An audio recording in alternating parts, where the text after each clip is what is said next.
దివంగత నటి శ్రీదేవికి మరో అరుదైన గౌరవం దక్కింది. ముంబైలోని ఓ వీధికి ఆమె పేరు పెట్టారు. లోఖండ్వాలా కాంప్లెక్స్లోని ఒక జంక్షన్కు అక్కడి ప్రజలు శ్రీదేవి కపూర్ చౌక్గా నామకరణం చేశారు. ఈ విషయాన్ని ముంబై మున్సిపల్ కార్పొరేషన్ తాజాగా తెలిపింది. అయితే గతంలో ఇదే ప్రాంతంలోని గ్రీన్ ఎకర్స్ టవర్లో శ్రీదేవి కుటుంబం నివసించడంతోనే స్థానికులు ఆమె పేరు పెట్టారు.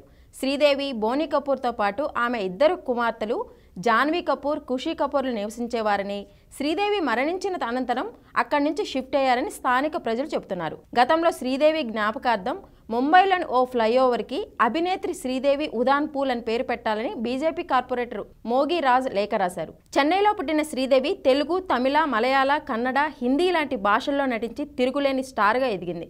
తన అందం, అభినయంతో అతిలోక సుందరిగా అభిమానుల హృదయాల్లో నిలిచింది.